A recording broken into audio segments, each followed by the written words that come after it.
Welcome, everyone, to the June 9th meeting of the Peoria Police Community Relations Advisory Committee.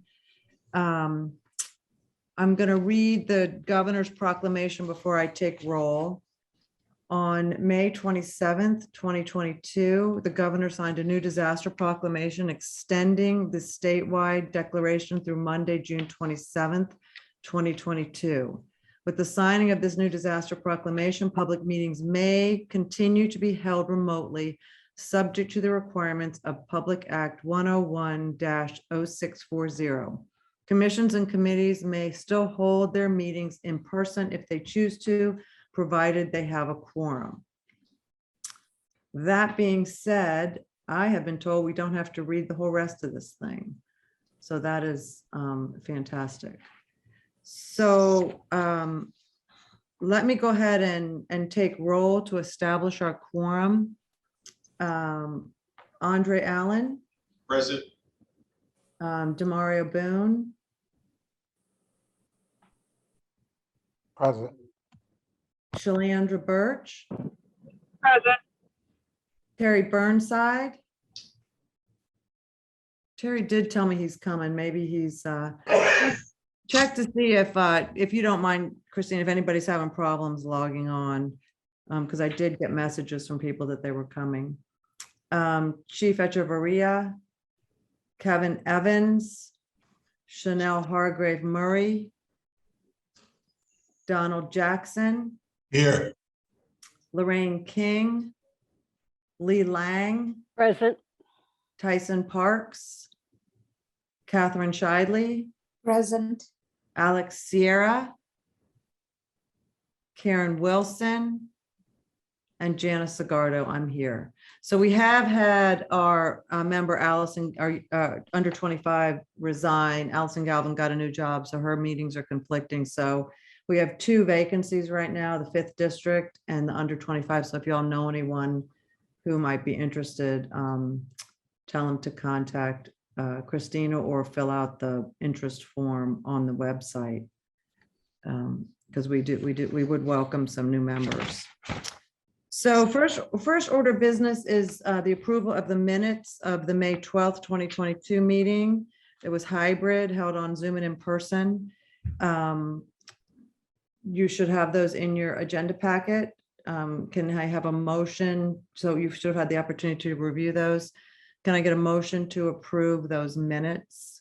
So moved by Andre. Andre, second. I'll second. Lee Lang, Separates, thank you guys. So I'll take a voice poll. Andre Allen, Yay. Demario Boone, Yes. Shalandra Birch, Yes. Terry Burnside, Eric Echevarria, Kevin Evans, Chanel Hargrave Murray, Don Jackson. Yay. I'm only gonna call the roll of the people that I logged in. If someone else shows up, please tell me and I'll hit you. Lee Lang, Yes. Catherine Shidley, Yes. and Janice Sagardo says yes. So the minutes are approved. Thank you.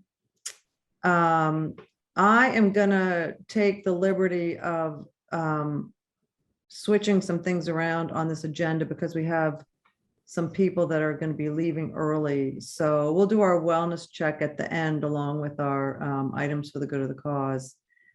And I think we'll also do the first item under unfinished business last because our chair candidate, Shalandra, has told us that she needs to leave early.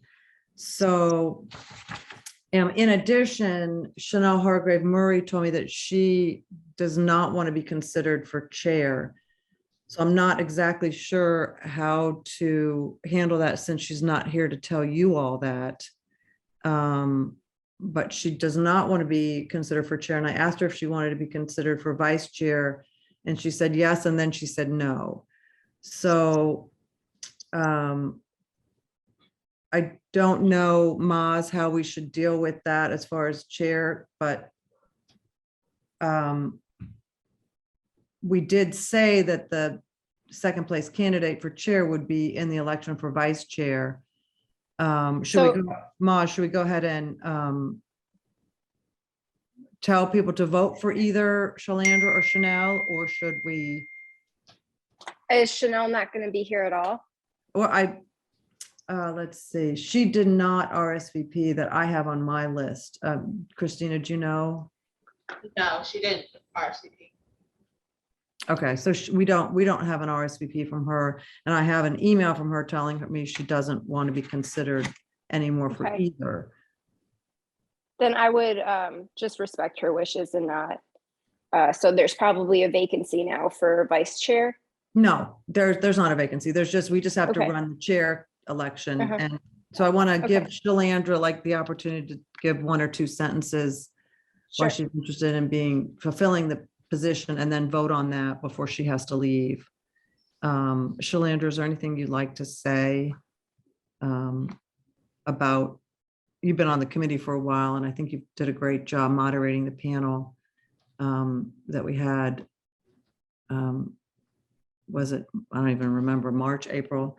Would you like to say anything about your vision for chair?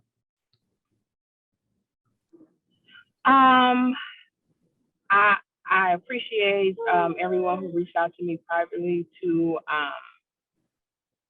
suggest or nominate me. I'm looking forward to moving our committee forward. I've been a member since 2016, so I'm excited to see some changes if I was to be selected. So thank you.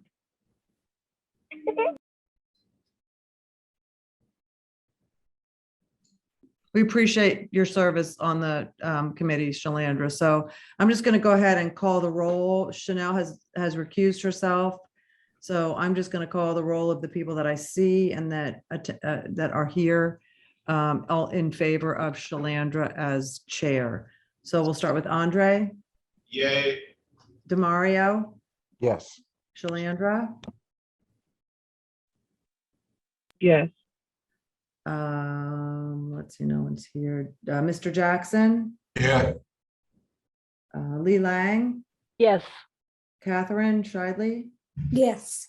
and I say yes. So if no one else has entered the room, congratulations, Shalandra. Thank you so much for taking this on. And certainly, I know you have to leave in like 3 minutes. So if you want to stay and vote for vice chair, I'd like to know if Lee would like to say anything to the group about her interest in being vice chair. I just want to thank the people who nominated me. I think it's an honor, and I would really like to spend the next year working with Shalandra to see how we can move the committee forward. Okay, thank you very much, Lee. We do appreciate your time on the committee. So in order to give Shalandra a minute to vote before she leaves, let's go ahead and hold this election. Andre, Yay. DeMario, Yes. Shalandra, Yay. Hello. Donald Jackson. Yes. Lee Lang, Yeah. Catherine Shidley, Yes. and Janice Sagardo, yes. So congratulations, team. We now have a new team heading the committee, and I really appreciate your willingness to take over. So Shalandra, I know you have to leave whenever, so you're welcome to go. So let's see. I mean, the longer you can hang in there, the better it is. Let's see, 1, 2, 3, 4, 5, 6. Dr. Zagardo, Yes. I just need to actually sign my kids into the extracurricular activity, and then I'm Oh. gonna just come back. So that's Oh, why I good. need to Oh, leave at that time. fantastic. Okay, so I'm not going to race the clock then, because I know other people have to leave also. So I'm going to take the liberty of messing with this agenda just a little bit and start the round. We do need to discuss where our next meeting is going to be held. So if somebody, don't let me forget that. But I know Dr. Knapp needs to leave early as well. So I want to make sure we have a chance to hear from him in our roundtable discussion. So if that's okay with you guys, well, does anybody have any quick ideas? Do you want to meet pick a different location or continue this meeting format hybrid in July. Does anybody want to discuss that? Because I'm likely to forget that. Janice, I think due to the time, we should just go ahead and keep the plans the same. And then Let's- in July, we can have more time to discuss it. Okay, does anybody want to second that motion? I second. Okay, Andre, Joe, want to vote on that? Do you want to just want a big voice vote? Aye, I mean, it's hybrid. Aye. Aye. Aye. Aye. Okay. Aye. Okay, Aye. so, so for Christina, for future reference, the next meeting will be in July, will be held in a hybrid manner as this meeting is, so we can move on to the content here. Chief told us, yes, Just the FYI, Karen is also in the room. oh, thank you, welcome, where is she? She's in the room physically. Yeah. Oh, hi Karen, I don't see you there, but, I'm here. okay, fantastic, welcome. Hey. Okay, so Chief told us about an effort, I don't know if it was January, February, about this co-responder program for Peoria that they were getting through the legislature, and it just seems really important. So they were working on it for a while, and I approached the leaders of the implementation program to join us and tell us a little bit about it. And so we're lucky that the number of the bill has changed, and I'm going to let them tell you more about that if they think it's relevant, but I think it's House Bill 4736, and our Representative Gordon Booth helped get that passed. It's a co-responder pilot and pilot program, which will send some, I'm not going to try to describe it too much, some social workers and mental health workers out into the community with police. And so the important implementers of that program are here with us tonight.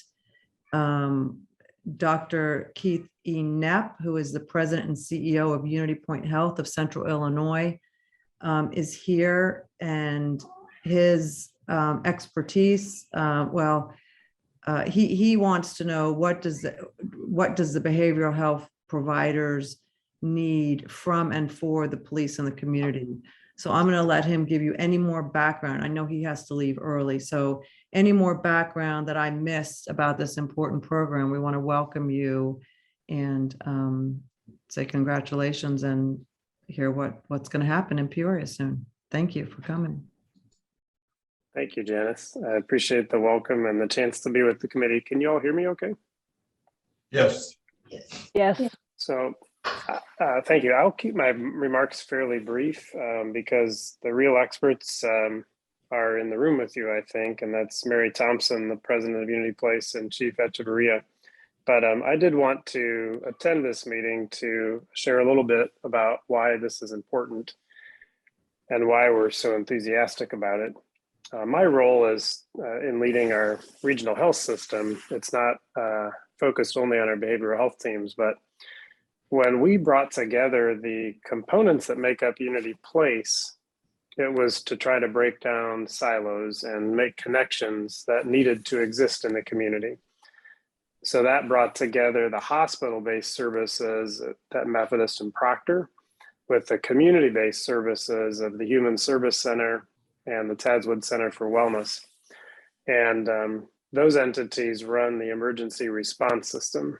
That's the individuals who respond if someone's in a mental health crisis, perhaps they're contemplating harming themselves, or just really in crisis and need intervention. That team will go to where they are and help to connect them to the right thing.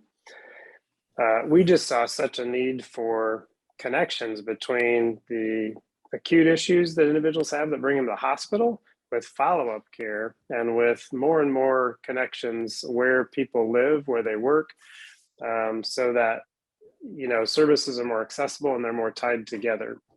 So when we learned about this initiative, and I have to thank Monica Hendrickson from the health department for tying us together, that the chief brought to our attention, we were really enthusiastic.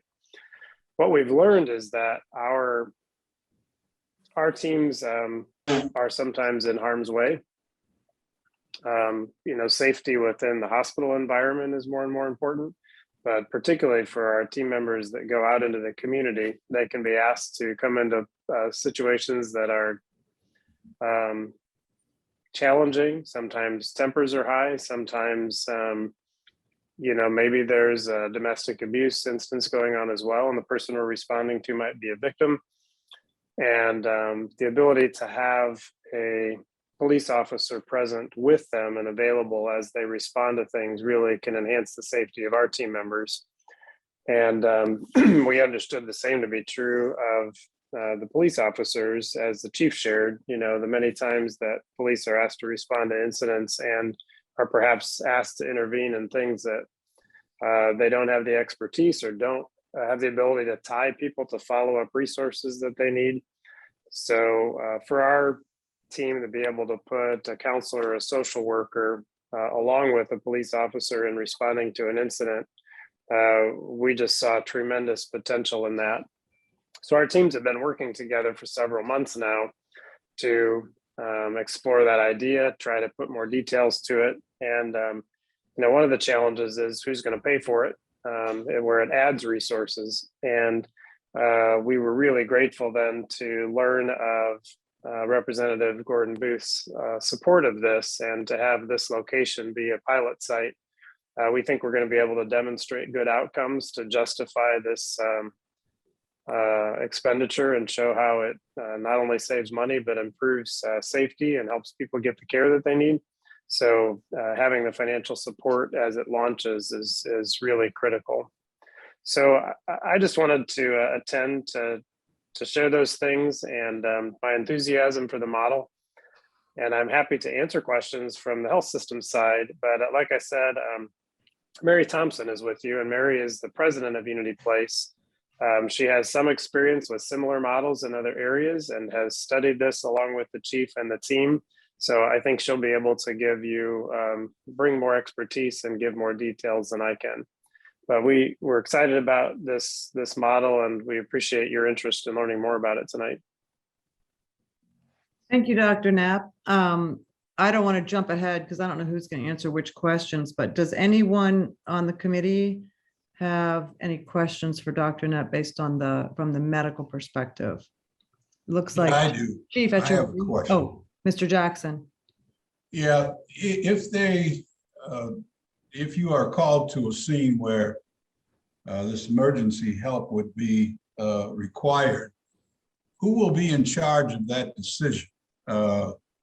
Will the medical people be controlled by the police officers on the scene, or will the medical people be in control in determining whether intervention is the right remedy at that point?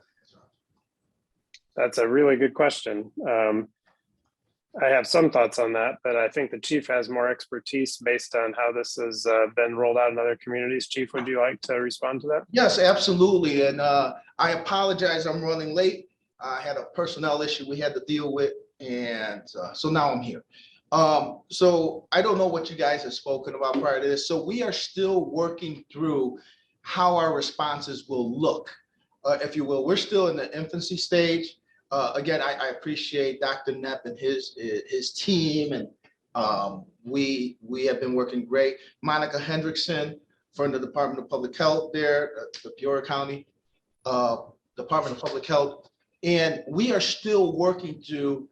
I actually, can you roll the screen up a little bit on the back? Can you roll this screen up a little bit? And I actually have everything on the board behind this. I want to look at it. Oh. It's, yeah, gotcha. So can you just, they don't hear this, like the screen, will it go up? Let's see. There you go. All right.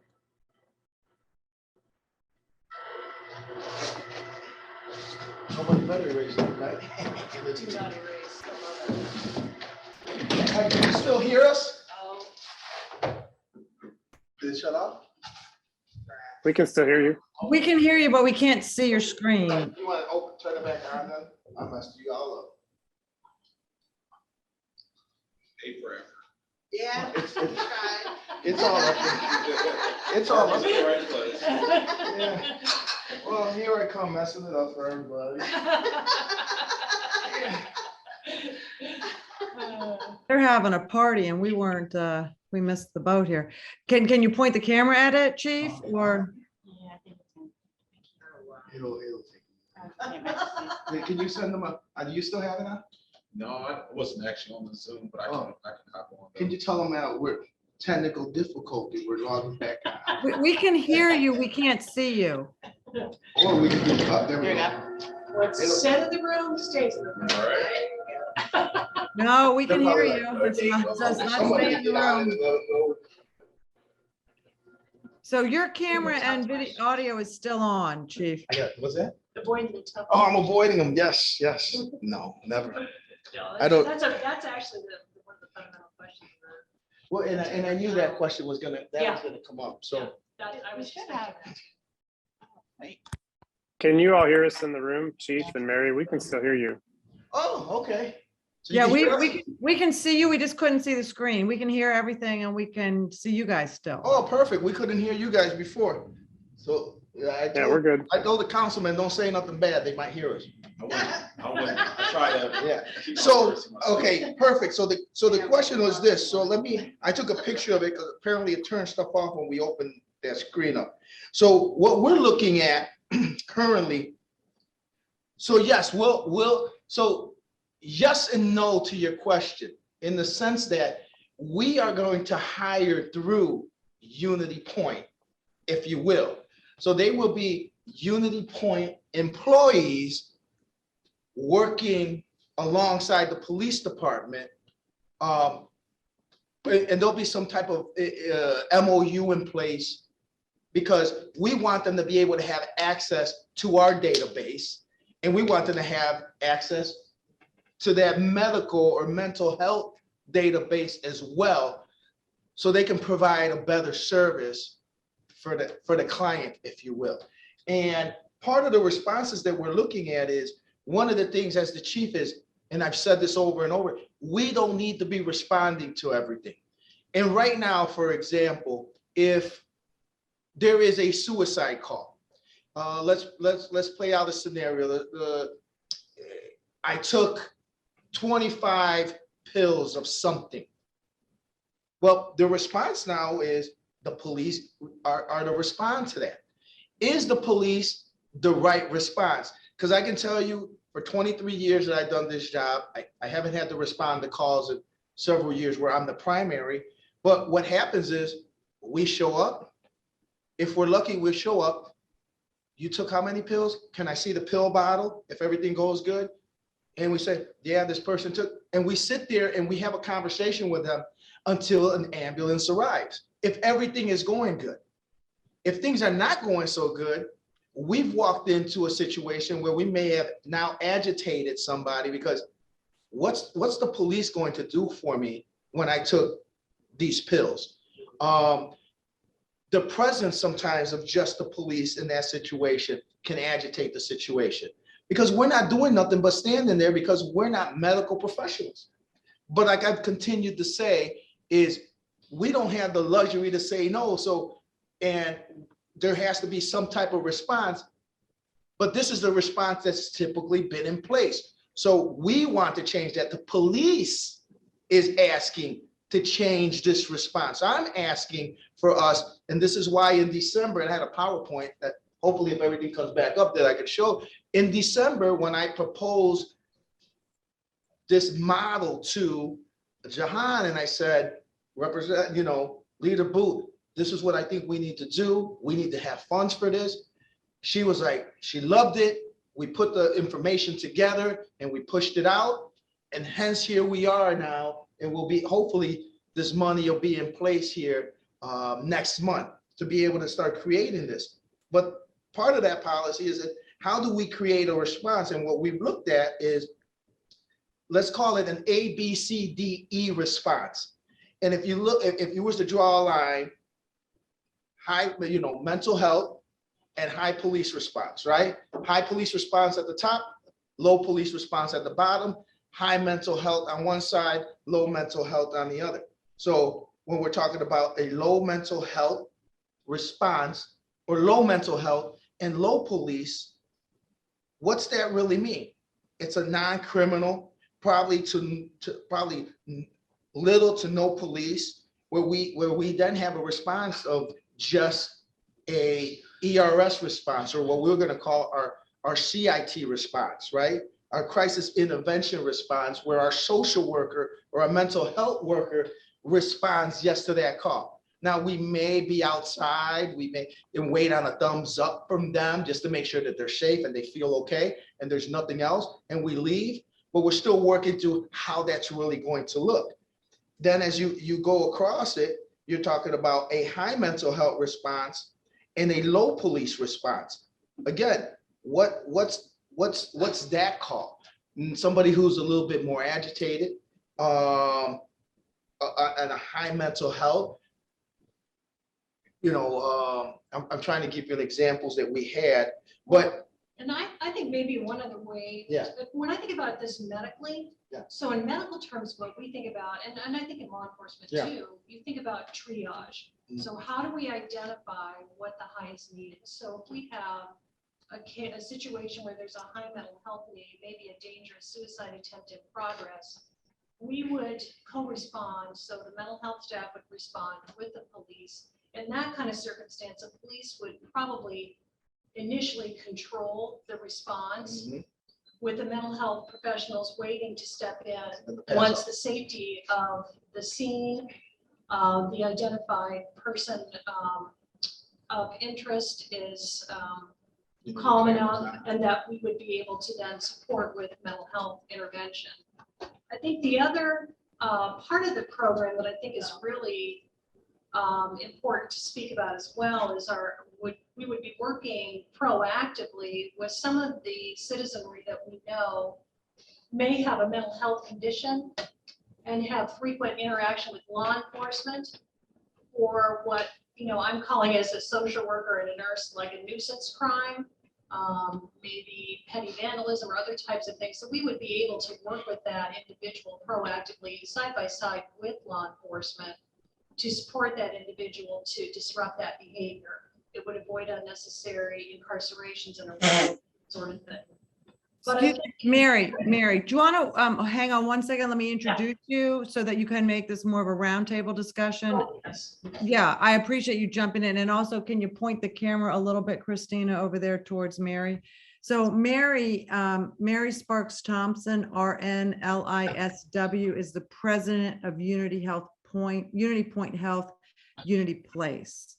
And she's going to discuss the overarching goals of the behavioral health workers in the project, crisis and after crisis response, case management, victim and family support, in addition to this. So we can just make this a round table and y'all can discuss your different perspectives. So thanks for, and also of course, Chief Echevarria. So this is how we work together too. That's Yes. Of course, yeah. great. So I think I would to step back and describe what we envision Unity Place's role is to help hire and train and support those social work staff who would be co-responding with the law enforcement entity. So we would have personnel management of that staff to support their training and ensure, I want clinicians supervising clinicians. And just as we would expect law enforcement to manage their personnel. I think to get back to the original question about who manages the scene, which I think is basically the question, we're working through how to best make that decision. And the way we're approaching that decision-making is looking at that triage model.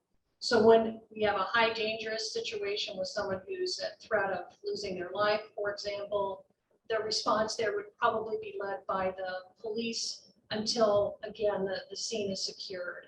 And the response for law enforcement and mental health will be adjusted according to what we determine to be the preeminent issue at hand. So that's the crisis response portion of this model. But again, we have the other elements that go along with the program that I think will be as meaningful and really support and hopefully avoid us having to be involved in these high level crisis situations. So again, working with, we know some common citizens of Peoria that have high mental health needs and may have lots of interaction with law enforcement. So we kind of know some of those folks, and how do we surround support with them so that they have a trusting, good relationship both with law enforcement and with the behavioral health system. And again, for those types of folks that we'd be interacting with, one of the goals would be to provide that case management. Chief tells a great example of this where there was a person who had been involved in lots of petty theft and vandalism and just, again, kind of those nuisance crimes. They were able to connect with him and get him hooked up with resources. And actually that person ended up getting reconnected with family out of state and relocating to an environment where he had natural supports, kind of his basic needs were met, and it was a great outcome for that individual. So that would be the kind of story that we'd want to be telling out of this project. I think the other thing that Chief talks really eloquently about and kind of speaks to one of our passions as behavioral health folks is there's right now there's no formal way to respond and support families after there's some kind of event that we may be co-responding to. So say if there's a child who makes a suicide attempt and police and us are involved, you know, when the police typically respond, they do not have the resources to follow up and support that family post that event and support the parents, the siblings, and the child. So this program would be able to offer that follow-up through our social work team, and also sometimes as well with the police officers, depending on what's going to benefit that family or that individual the most. So that's one area that I'm really excited about. We'll be able to support the mental health needs of citizens who are impacted by behavioral health crises in the community, which has not been available to us. And really, as Dr. Knepp says so well, I mean, our passion at Unity Place is trying to provide services where people are and intervening in close to home so that there's no barriers to receive those services. The other thing I think I would want to mention is we'll be working with adults and juveniles, so that will cover that age range, you know, all the way through. And again, we're working on the mechanics, kind of the nuts and bolts of how this would work. You know, when a call comes in, how is that triage done and what's the response that's needed, and working through just how we would make that work. And I think, Chief, maybe it would be good for you to speak about some of the training that you'll be doing with your officers as well. Yeah, absolutely. And so I'm gonna just touch just a little bit extra on what you touched on. So when we were talking about these responses, we have been breaking, it's actually on a dry erase board in front of us. That's why it's been saved there, because it's a work in progress still. But you know, we also, let me backtrack a little bit. I know it's hard to comprehend sometimes that the police would be saying, this is how we want to do policing. But it's a new time and we have to police differently. We can't arrest our way out of, an example she was giving, we had a gentleman here who when I arrived, been arrested 17 times for trespassing into a property. Yes, he committed a crime. Yes, he was trespassing into somebody's property. Absolutely. This person has a mental health concern, a diminished capacity, if you will. Knock on the door, he'd show up and be like, how can I help you? Like it was his property. But yes, he was trespassing. But if that's the only tool we have is arrest or release, then that's all you have. We want more tools than that. This person needs help. This person, we can't continue to put a Band-Aid on something and think it's fixed. But we need to figure out, how do we get them the help they need? Get them involuntarily committed. That's what we did. We walked through the process with ERS. They got him involuntarily committed. We're able to connect with family in Florida, got him to Florida to get some help that he needed, and he was with his family. Now, I don't know if he's still there, but I've not heard his name since. And so we're trying to find other ways to be empathetic and understand what's happening and really deal with it differently.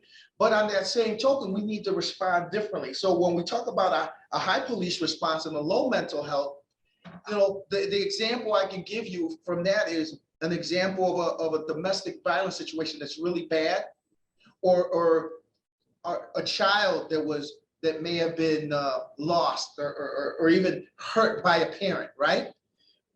Who needs the help there is the officers, those first responders. How do we get them help when they deal with that type of tragedy, right? Because I can tell you the stress that's here, but we also know what the response looks like.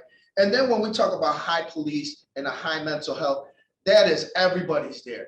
That is the brother, the guy who is going after his brother with the machete and then barricading himself in the house, and everybody's out there. We have mom, we have family trying to connect and talk and resolve a situation. And again, when we look at case management, that's our last level, but we want everybody to go into case management. We don't want to have to deal with it as the police. We want to be able to case manage it and make sure that there are resources continued, that wraparound services continued to get the help that they need. So now we're no longer responding to the 1,400 calls of mental health and suicides that we have a year. Rather, there's somebody else that connect to that and continue to provide services. You asked me to talk about something else, and I went off on this. No, it's awesome, the training of the officers. So the training of officers is going to be, you want to go to that PowerPoint? Mhm. So when we talk about training officers, with autism awareness, mental health, crisis intervention, de-escalation, all of those things. We're actually as well looking at an app. Well, yes, an app. It's called the Vitals app.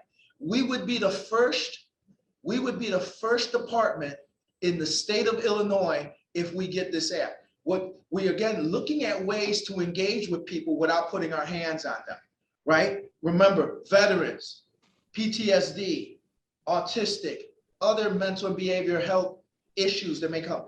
So with this app, what happens is they have a fob of some type, the person, the child, and this is volunteered by the family to do. They are able to provide all the information on this app as to what are the de-escalation techniques.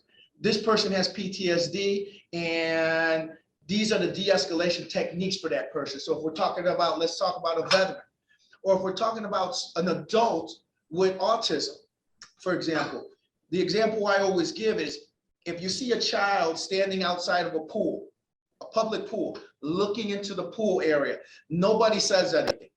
It's a kid looking at the water.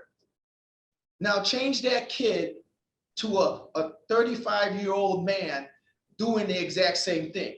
What do we get?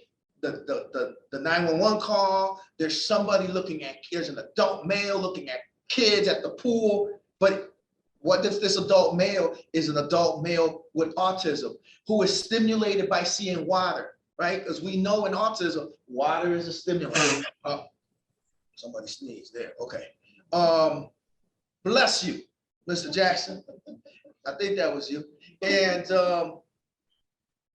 so we want to make sure that our officers are also trained in that. But with this app, if that information is there and we have the app, within 90 to 200 feet of arriving and seeing this person, we are notified on our phone that these are the de-escalation techniques. This is what this person has. So now we're able to connect hands off.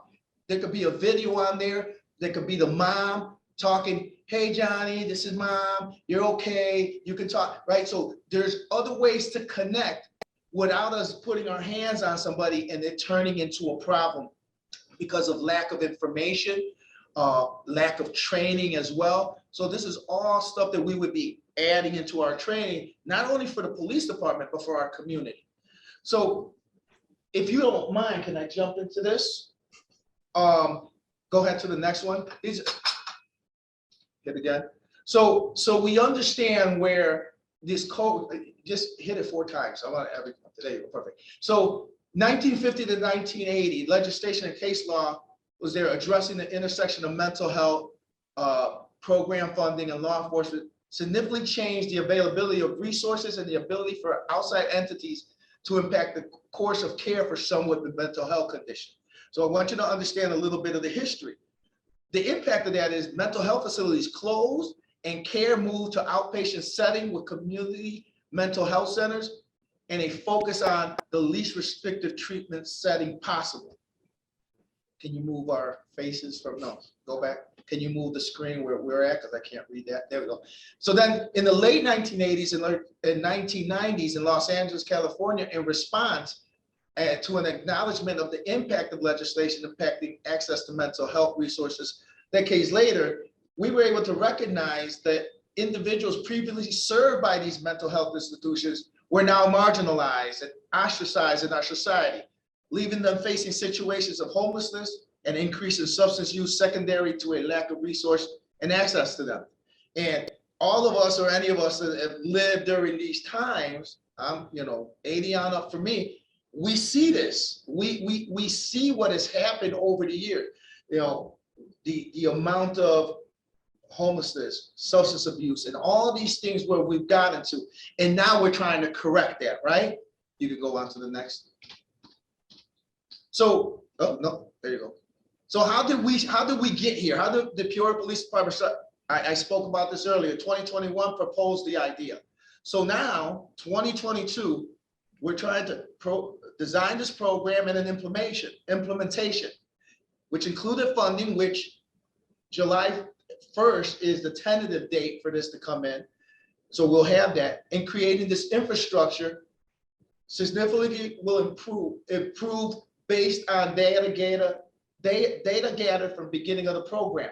So I have a further screen here. You'll see that some of this data, but we're collecting all the data from last year. We're trying to also, as we're working through this now, we are looking at who are our frequent users, the names, how many unnecessary arrests have been made, our addresses flagged. So we want to know where we've been, what was done in the past that could have been different. This will lead to a program that is data-driven with a focus on best practices and evidence-based design. That's what we want to do. Increase mental health training and support for officers responding to the needs of citizens on and off the streets. Next. So here's the data, and I wanted to just keep it simple for this. That's the total cost for service in 2021. And we know that's not exactly correct because one entity is tagging the call one thing while the police is tagging it another. And we are working at how we consolidate that so our numbers are true and accurate. We believe these numbers to be way higher than that. But these numbers alone, psychiatric suicide, and mental disturbance. Mental disturbance, 743 calls last year. Suicides, 350 calls of suicide. That doesn't mean everybody committed suicide, but what we're going to start looking at is how many of them, I believe it was 14 of those committed suicide. How many have attempted suicide? We want to dissect that down. How many are repeat callers for suicide? So we still have quite a bit of work to do in figuring out all the data that's in there, if you will. You can go on to the next. So what are the immediate benefits for us, right? A licensed clinician will either can ride in a police vehicle if needed, or in their own vehicle, assisting on calls with de-escalation, risk assessment, and care coordination. Increases the training related to mental health for officers through one-on-one work with our clinicians on scene to enhance knowledge and skills around mental health, de-escalation, and what are the community resources. And safer scenes for all involved. And when we say all, we're talking about the customer, if you will, the person, the victim, the person that's going through the mental health crisis. We want these to be safer for them, and not just us. We want it to be safer for them with better understanding and better tools at hand. We will be, and when I say tools, we're talking about people and equipment as well, but we're talking about people to be able to do the right thing and have the training to do it. Next.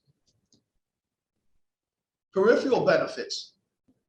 Reduce incarceration rates for individuals with mental health condition involved in criminal behavior, secondary to undermanaged mental health needs. Diversion to appropriate community resources. We will have a resource. We will have a in our juvenile division and our adult investigation. We will have social workers. We're hiring a safety network manager, and we're hiring a police community engagement coordinator for the police department. All of these will be working together. The two that I just described, we have 6 applications in hands, and we will be doing interviews on that in the following weeks, right? All these pieces will work towards this, especially our SNET manager, to get all these other resources funneled in one place so we know where we need to connect them and have a system, technology in place. And we're talking about, I think we were talking about Iris, to connect and make sure that people are getting resources and that we're not just handing somebody off and not knowing what's occurring. We don't necessarily need to know exactly what's occurring, but we'll know that they got referred to the next level of service. And then strengthen the community relationships between law enforcement and the communities that we serve. And I can tell you, Dr. Knapp mentioned it, I can explain what we did in Elgin. In Elgin, we had a bigger lobby, much bigger lobby. It took the whole length of the police department. And we had a room in one end and a room in another. We held food banks in our lobby. We had an office for our co-response unit to work out of. And the amount of people that would come in there just to figure out, how do I get a license? How do I get my social security card? How do I get some help for housing? Because of the relationships that are built. And that's what this is about. It builds those relationships. Instead of you seeing our regular officers are constantly changing, if you will, here is a core group of people that will establish those relationships in these much needed areas of our community. Next. Community benefits, public safety for our police, fire, emergency medical services, right? Because now we have the key components in place to de-escalate the situation, contain them. For our health organizations, hospitals, urgent care, clinics, primary care offices, mental health agency is that we are not necessarily just taking somebody to the ER. We're able to get them to Unity Point or to the right resource where they're not just getting kicked out of an office, rather they're getting the help that they need. And our community partners, clients that have become hard to find, are often found by the co-responder teams because we know where they're at. We're part of the countdown point every year, where we know who they are, where they hang out. There's relationships established. And their care can be coordinated more comprehensively, leading to an increased services and better health outcomes. And that's what we want to do, because we do that, we reduce the number of calls for service and we get them into the help or the help that they need with the services. I know I'm going fast because I don't want to take all. Next, please. Other businesses, people feel more safe shopping in different areas. Obviously, it generates more sales and tax for the city. When business owners and citizens know they can call someone to check on them without worrying of an officer arriving and ticketing or arresting somebody. So we see this in our downtown businesses, right? Where you have the gentleman, I think his last name is, everybody knows him, that's in and out of traffic all the time. This is McCall. There's a gentleman that in and out of traffic all the time. He needs some help. Well, instead of going out and you send our patrol units who are trying to answer a call and get on to the next call because of the high call volumes that we have a team that is specifically assigned to deal with these type of calls of mental health, substance abuse, and behavioral health, and all of that.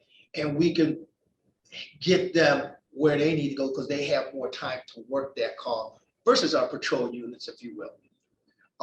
And again, we want everybody to feel safe, but we also don't want to victimize the people that really just need some help and some guidance and a little empathy sometimes. Next. And these are some other opportunities that we're going to, as we navigate through this, that we want to look at. These are some other opportunities for us to expand on. It's a larger impact. You know, hoarding, high fire load locations. You know, when you start talking about mental health, hoarding is another issue. So, you know, meeting our citizens where they are. And I can tell you that and I give the example of Elgin. We had a veteran whose house he was hoarding completely, has some mental health concerns. We got a team there to help him clean his house out. We worked with the city to have our tree department come in and trim down trees in his areas. And we got other stakeholders to come help clean out the area. But then we connected them with the resources so they can continue to be self-reliant. We to the VA, you know, oftentimes when you're dealing with this, you have veterans who aren't tapping into some of the resources that are provided for them, or some of these mental health resources that they can use that maybe some other person can't.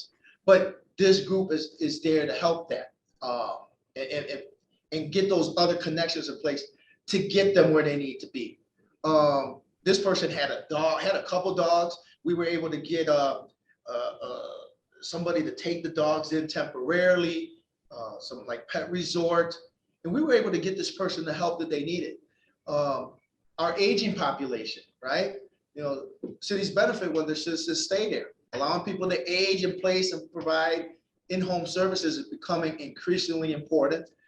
And then understanding citizen complaints. Our co-responders become experts and are experts in communication and listening, as well as in helping bridging the gap in understanding between different groups. Next. Other benefits, right? Increased tourism. People tend to travel where they feel safe. Code enforcement. What people can't manage in public, what they can manage in public, they often can't manage in private. So our co-responders are in these homes and they start to see some of these other needs, right, that lead to the interactions with code enforcement. So again, it's connecting to the right resources to solve the problem. And again, you know, increased community safety.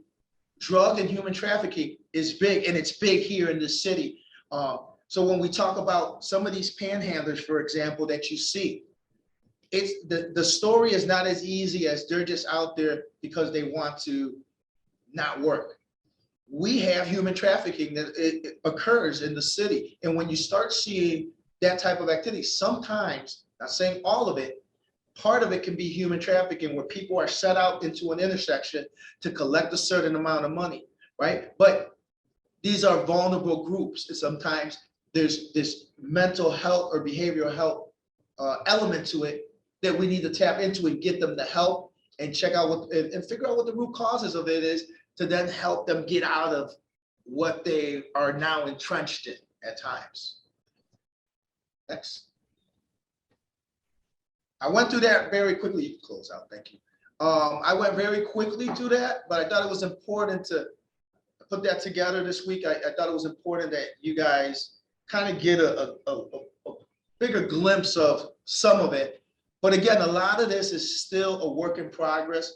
We got one shot to really get this right. And so we're taking our time in having the right people in the room and talking through the responses, policies, procedures, equipment, what's it going to look like? And one big part of this is our SRT team is going to be a big part of this thing. Our SRT team currently wears a green uniform. We are switching all of that. Everybody is going to a blue uniform because we also don't want the presence to cause something to escalate to something else. So we're looking at everything holistically. I said a lot. It's your turn. Thanks, Chief. And also Mary and Dr. Knapp had to leave.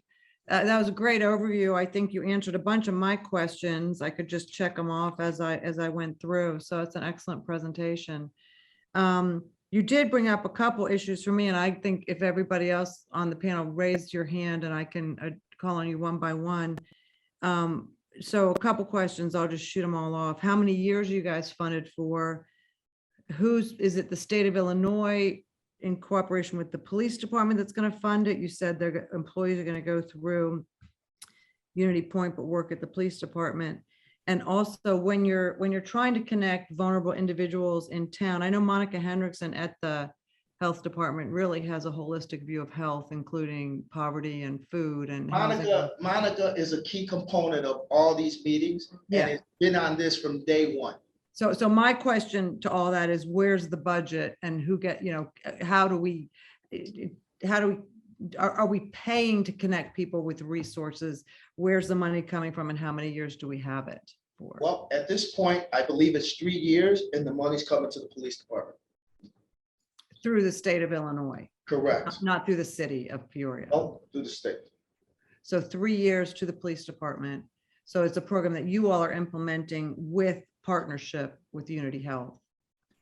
Okay, Yes. thank Yeah. you. Does anybody else have a question here? You raise your hand or just speak up. I have a question. Somebody, Real quick. Okay, Karen? I just recently heard, I think it is going live July 6th, but they have a federal thing for 988 that is the mental health 911. Have you guys tapped into that? Are we prepared for that? Or how is that will that roll into this as well? Well, I wouldn't say it's a direct connection, so that's an overall resource that's kind of rolled out across the country. Now, I honestly can't speak to a lot of detail related to that, but it would be a separate program. Now, if they have someone that's suicidal or in some kind of emergency, they'll probably contact the police department. Right. And then that would trigger Yeah. our triage and evaluation of what's the appropriate response. But it's not related directly to the funding or the administration of this service. and so part of that is our communication center. When I say ours, it belongs to a couple different agencies, but is at the table for these discussions now, because there is some things that they categorize different. But what we all need to know is these are what our responses are supposed to look like. Fire department is on this as well as AMT. What our responses should look like, but they need to ask the right questions. I had a quick question just regarding staffing. So they're going to be Unity Point Health workers, but they're going to get paid by the Peoria Police Department through this grant. So as far as volume of mental health professionals, because I know that's a challenge as well too. You trying to have workers at your site, and then also now for this, are these going to be current workers that are going to just be taking this on as an extra task, or are these going to be separate people that you're looking to hire specifically? Well, these will for be, this? these will be positions tied directly to this program. Okay, so these are going to be new positions. Correct. Okay. Correct. And so so people understand, we took a team to Elgin. Because I said, come, just go look at who's doing it, right? And Elgin is the nearest place we're doing it. Fort Collins is doing it. Fort Collins chief, guess where he came from? Elgin, right? And so we're not reinventing it. What we're creating is, we're creating a model that fits our city. And there's some things that we can do differently based on the resources we have here. I lost my train of thought. I was going to say something. You asked, what was the question? Staffing, regarding staffing, and they're going to be employees of Unity Point Health, whether they're getting paid by the police department, but they're going to be hired specifically for this program. Correct. Yes, and so what I meant to say that from there is that in Elgin seeing this in Fort Collins, there is this interest in the social work world, the mental health world, where if you're connected to the police department, you have an applicant pool that is interested in specifically that right now.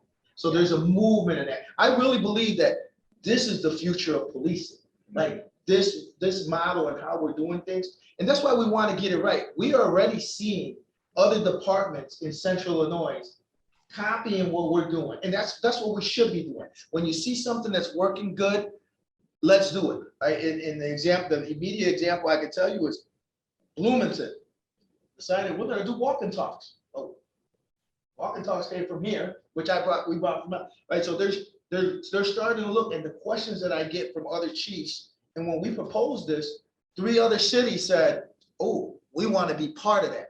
And guess who they're calling to get information from? They want to be part of it without knowing everything, but they're calling here. Right? We want to see policy. How can you help us? I said, well, we're working through all of that. So they have to work through that in their own. But Elgin, when Elgin did this, and we saw that they did it through Ecker, and Ecker was trying to hire mental health workers or social workers, limited pool, until it was connected with the police department. All of a sudden, the pool got bigger. One thing I would comment on as well, so I came to Illinois from Iowa, and I was involved in a community mental health agency that started a co-responder type model gosh, it's been 25 years ago. And the model there was different than what we're proposing here, but it worked really well.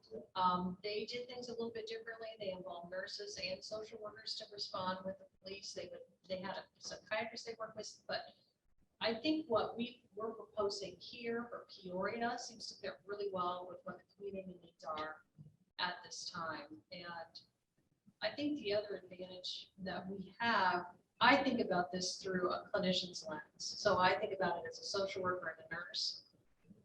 When I think about police needing to respond to folks in a behavioral health crisis, and they know it's a behavioral health crisis, but they don't have the knowledge and experience that a nurse with 20 years or a master's level social worker has, who can make a provisional diagnosis by observing behavior, that strengthens the response immediately to support that patient. So we can, well, I think I would be thinking of that person as a patient at that point.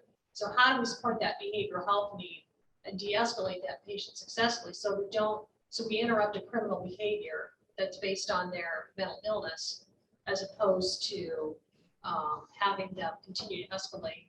When police being asked to really do something that they're not really trained to do. And so that's where that collaboration, that partnership really supports both the police, the co-responders, but most importantly, the citizen that's being supported in that response. And the question that comes up sometimes is, well, are the police okay with that? And we have our officers that are part of this meeting, and officers understand they don't want to have to respond to these calls if they don't need to. They know that there's a better response, and they understand that. But again, if there isn't anything in place to have a better response, then this is what you get. So we'll continue. But and just like she said, Yeah, I think this is a great conversation. Lee has her hand up, but can I ask you to go back to the funding resources question, and then we'll get to Lee's question. Do you guys, as far as trying to connect vulnerable populations with resources, are the line items in your budget going to be beyond just people power, staffing? Is it going to be resources to actually address the reason I brought up Monica Henriksen is because she looks at public health, when I've heard her talk, from a housing perspective and a job perspective and a food perspective and a transportation perspective. Are there going to be any opportunities for line items just for flat out resources for the vulnerable population? I can't answer that question in a sense, because what we're doing is partnering to make sure we're getting them to those resources, because they're already here. Those resources are here. I mean, when you hear that we don't have the resources, there are resources in this city, a lot of resources in the city, but we need to be able to get people to those resources and make those connections and have those partnerships in place. And I think that's the other part that's lacking, right? And this is to help create that. Yeah, I think to answer another way that I'm thinking about that is that we do have, we have all the resources we have to meet those basic needs and stabilize somebody in terms of their basic needs. Now here we may have like an emergency supply closet or something like that. It would be a small budgetary item, I would think, because most of really the goal of this program is to use those case management skills of a really well trained, very knowledgeable social worker to provide what's already in place here in the community. And well, that's music to our ears to know that we already have the resources here that aren't being used. So let me, in the interest of time, let me let Lee ask her question of you guys. Thank you very much for your discussion. Lee? Okay, I just have two brief questions. The first one is there a veterans court and a drug court that you can utilize as part of your resources here in Peoria? There's a drug court. I don't believe there's a veterans court, but I would have to get back to you on that. I'm still learning all the community resources. I haven't been here quite 6 months yet. I know we have a drug court, but I'm not sure about veterans court. Well, I'm not sure about the veterans court because I went online and I couldn't find one. And I was thinking if we don't have one here, we might want to look into getting one. Yeah.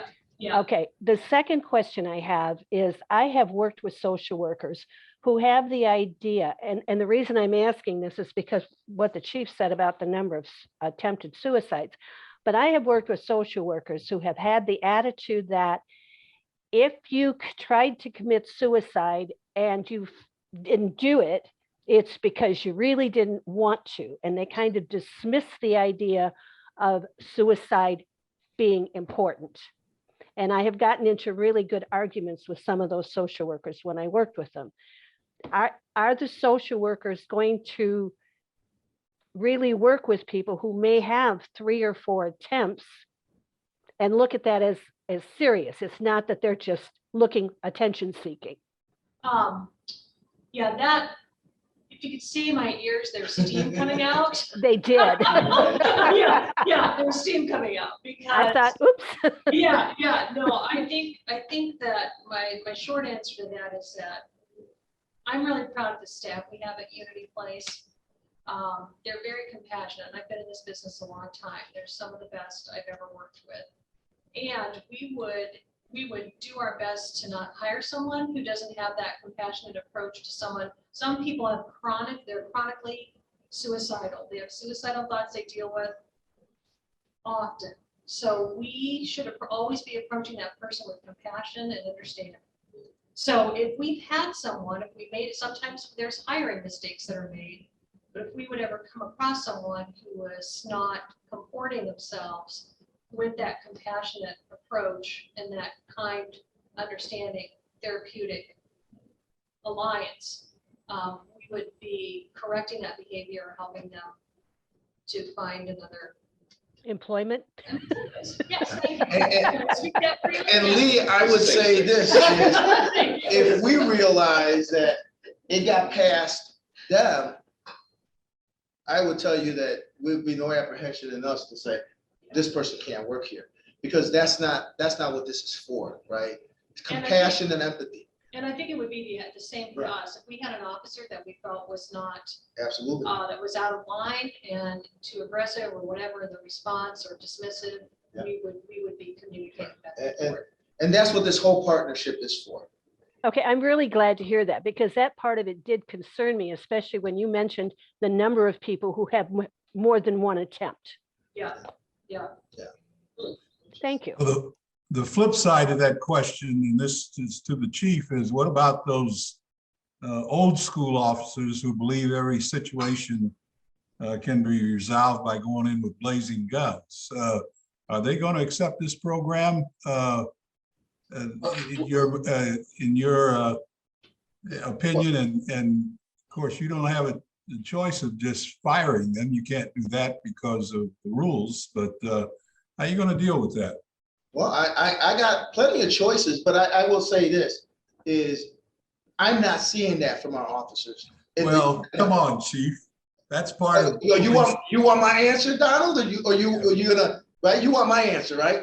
Well, I want to hear what you guys. Well, and I'm giving you the answer. I've not seen that. In 10 months that I've been here, the culture that we're establishing in this police department, they are understanding it. And if they don't understand it, there's a door for them to go out.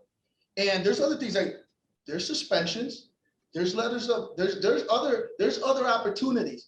And I've set a standard here of what is accepted and is not. And if you were like me and you can have an offline conversation about some of the stuff that I've had to do here, because I don't want to share it in here of what I've had to do. When I came in late because of a personnel issue that we dealt with from inside, not because of an outside complaint. So there is a different standard here. And I keep telling people, I know people are going to try to judge from what happened prior to me. We're moving forward, and there is a different standard on how we're going to do police. Right now, there are officers outside in the neighborhood, in the community, doing walk and talks while we're in here talking. Did you think they were going to accept that 10 months ago? Now they walk out there and say, wow, this is great. We're talking to people in the community. The atmosphere and the feeling is different. I know it's hard to understand that sometimes because you've seen a lot, and I understand that. I know what I haven't been here, but I can understand. I've been in policing for 23 years, and some of the same stuff that you've seen in the past 23 years, I seen as an Afro-Latino male, right? And it's happened to me, and I felt it, and it was not easy to navigate through that to get to this position that I am in. And now that I'm in this position, we are going to do things differently in this police department. And those that don't like it, they know where the door is at. And if we've got to deal with it differently, we will. And we can talk about that offline. I'll give you some examples offline of some of the things that have happened since I've been here and how we are changing that. So I think our police officers understand it. Everybody ain't going to be a co-responder. It's not, that's not going to be, not every officer is going to be handling it. That's why we'll have separate groups with the proper training, and we'll make sure they have the things that they need. I get it. You've seen a lot of different things. You've been around a long time. Respect. Give me an opportunity to show you that we're doing things differently is what I keep telling you to tell people. I think sometimes too, what can happen when you have, when this team gets embedded, we have our top-notch social workers. What I would hope is that they can continue to establish those relationships and that rapport and that trust. And if we have some of those officers or there's some resistance, that over time that those relationships would develop and that trust would develop. And quite frankly, we would be solving those nuisance calls that might be upsetting to officers that are not, not wanting any part of it. So hopefully through relationships and problem solving, we could see a way to kind of chip away at some of maybe that old school thinking. We did see some of that in the Des Moines Police Department, which was really interesting. It's just over time, if you have the right people and you create that kind of atmosphere and culture, it doesn't happen right away, and it can go south. So you have to stay vigilant. But that would be one of the things I would be looking to see happen as well, is that we continue to have those mutually supportive relationships, and that helps to keep everybody calm. And our union representatives are in the room here as we're creating this, so they understand what is going to be needed and understand what they need to take back to the officers for them to understand how this is going to work. And they are looking at this like this is great to them, because these are calls that Peoria is very different. There is some real police work going on up here. There's real things happening. If they can go focus and be more proactive on some of those other things that are more police oriented, not saying this isn't, but this needs a special response. We need to have the appropriate people that have the skills and knowledge to deal with this in conjunction with us, right? It's a team. It becomes a team. I welcome you to go with me, and we go take a drive out to Elgin together, and I can show you what they're doing out there. You can see it firsthand. It works. It works, and those relationships work. Yes, you got to have the right people in the right place. Absolutely. I think one other quick thing to say is that one of the things we're really talking very carefully about too is key metrics that we would want to be measuring to kind of see how are we doing, what is the impact, and there'll be probably more to come in that regard as well. So we can kind of we're not just going to say this is what we're doing, but we actually have data to back that up and tell the story. Yeah, Mary, that was one of my big questions also. Chief showed 3 metrics, but not to take too much time on this, but what kind of metrics are reasonable to even measure? Yeah, I do appreciate that you think it's going to take time to get everybody to work well in the sandbox together, but what types of actual metrics? At the end of 3 years, you're going to want another grant or funding. So what do you want to show? What do you think the big metrics are? I think we're still trying to work that out. We're working through that, but obviously some of the things from our, less use of force, right? Less incarceration, less repeat offenders, right? Reduced number of calls. Reduced number of calls. There's a lot of metrics in there that we're working through and trying to figure out what is it that, well, one is, we want to see less suicides, right? That's an easy metric, but we want to also see how many people, how many repeat offenders did we have? How many are those frequent users of services, and can we get that number down? And have we gotten those people the help that they need? How many people are involuntarily committed versus not? How many did we, how many people got help and didn't get help?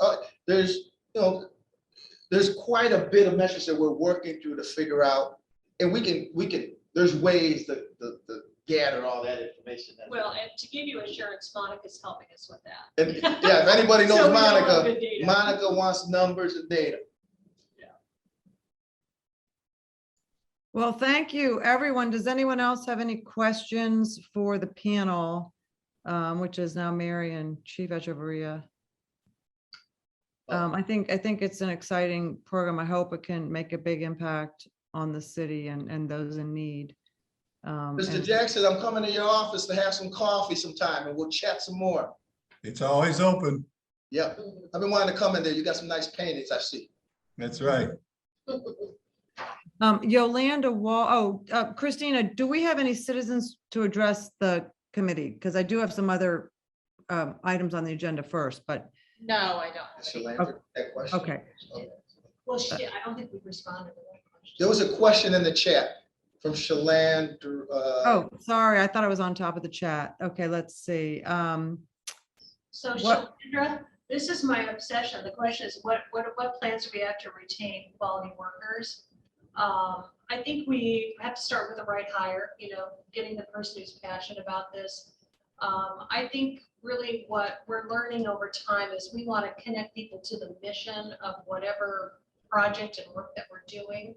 So I think we create that mission, we support our staff in ways large and small.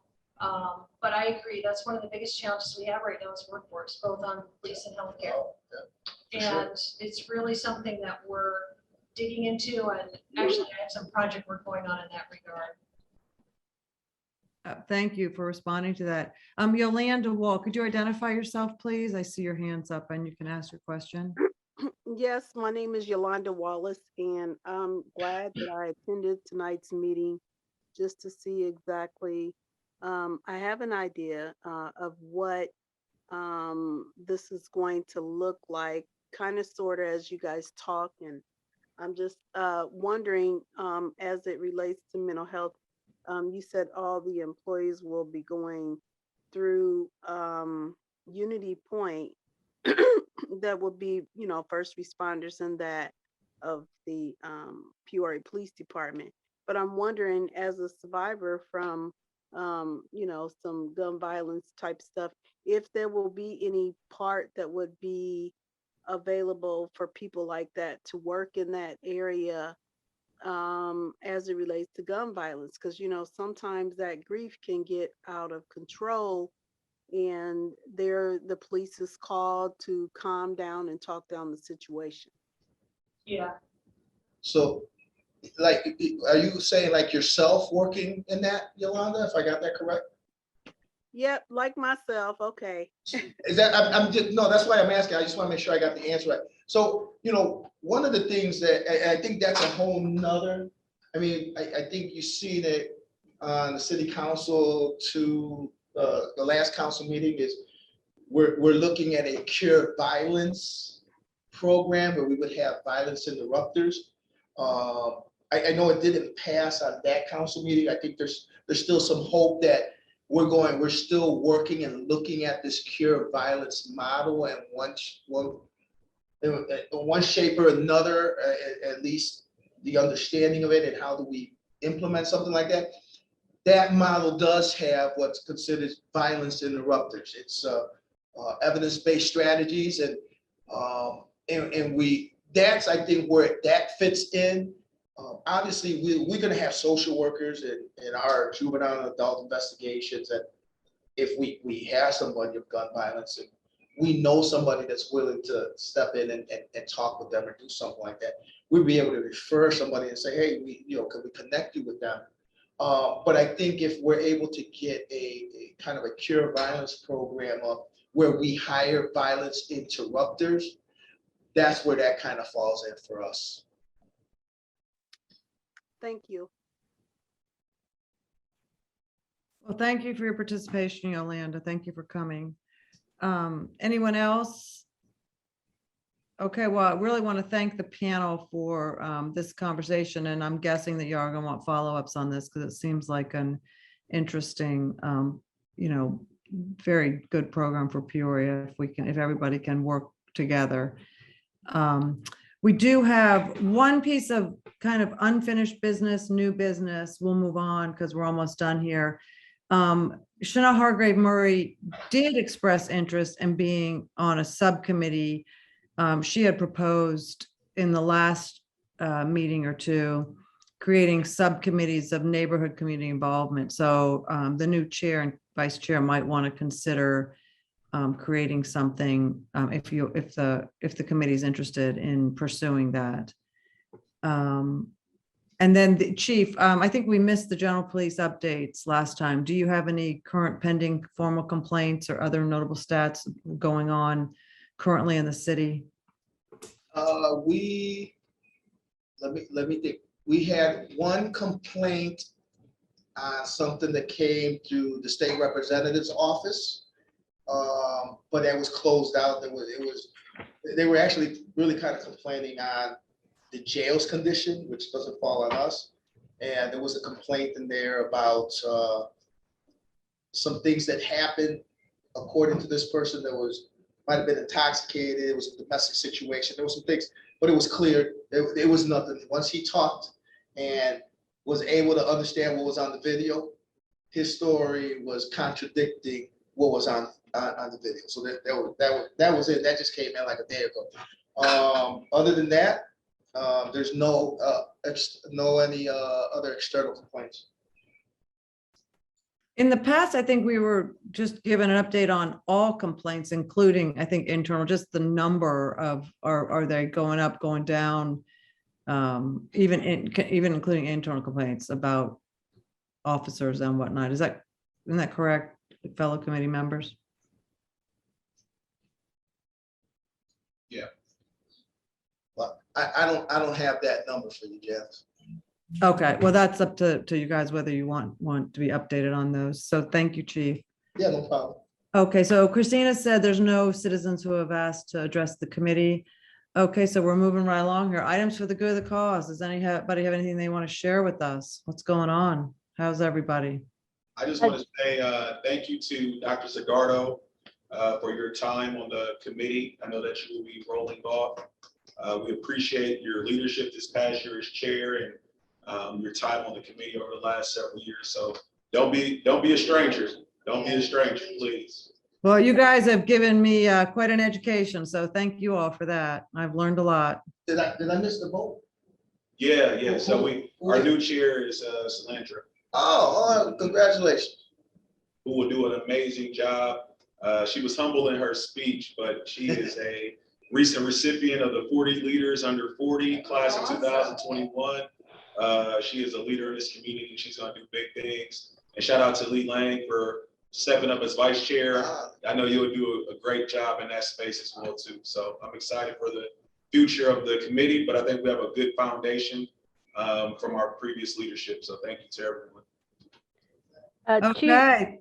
Chief, I just want to know, I went to 3 walk and talks that were all canceled, 2 because of rain and 1 because of shootings.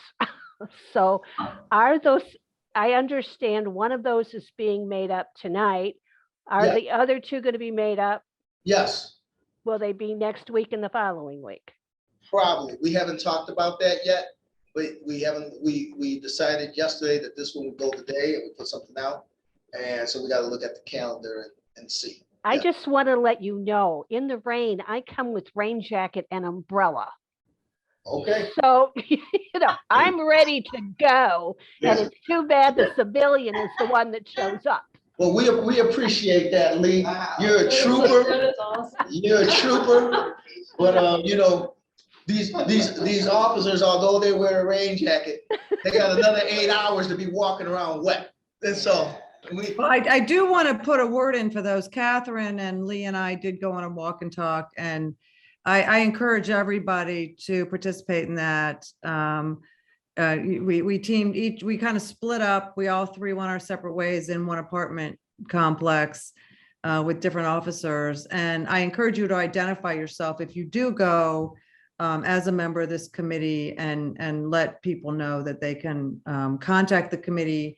And I will be sharing with Shalandra and Lee the email address for the committee that people can talk to us about whatever's on their mind. So it was a good experience. So I thank you all for inviting us to that. Did you get any complaints that day, Janice? No, we got lots of compliments for you guys. So there you go. We told them that the floor was open for compliments as well. But you also told them the floor was open for complaints. We told them both. We said, Exactly, "We that's are what I'm here." saying. There was no complaint.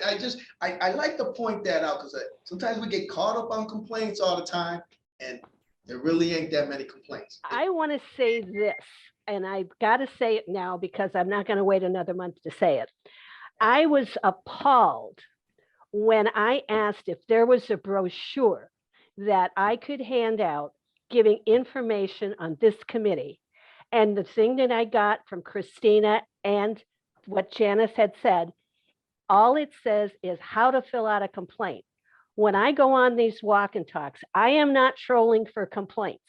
I am there with the officers to talk about the services that are available.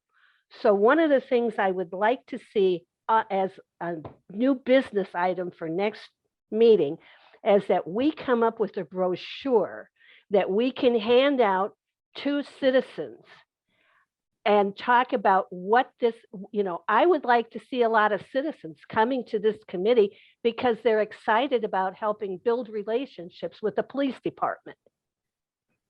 Thank you, Lee. I encourage that as well. Thank you. We don't shy away from complaints. I want people to understand that. If there's a complaint, bring it forward. We will deal with those complaints immediately. We're not shying away from complaints. But if you guys want a flyer, create a flyer. Let's get a flyer, print it up, and bring it out there. People should know where to file a complaint. No questions asked. They should know that. But that's only part of it. And Yeah, so I'm going to be calling Simone this week because I've already talked to her about it. And we're going to come up with some ideas. And then we're going to have the rest of the committee come up with ideas so that we can have something to hand out. And that's it for me. Thank you. I Lee. think that's a great idea. It would be nice to have something to hand out as if you're going on a walk and talk so that people know about the committee so they can talk in confidence as well. So I think it's a great idea. So I look forward to seeing what you guys come up with. So thank you for sharing. Does anybody else have anything, items for the good of the cause? I have one thing before we leave off for the next meeting. I really do, as the new chair, want to talk about moving forward. So if everybody could come with a couple of goals you would like to see for the committee for the next meeting, and something that you yourself, like, what is your goal for being on the committee? I would be so grateful if everybody could do that for our next meeting. That's a great idea. Okay, so let's see. Okay, so we're getting thanks in the chat here, so you're welcome.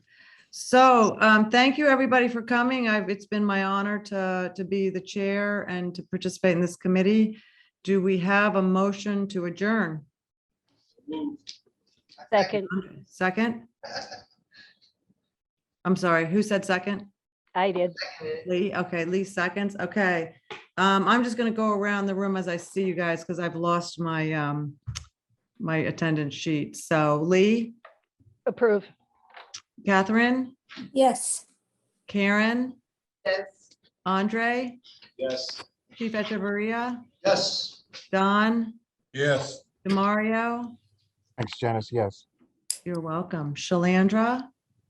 Yes. And I say yes, so. I'm sorry, are you okay? Uh-oh. That's okay. Meeting's adjourned, everyone. Good night. Good night.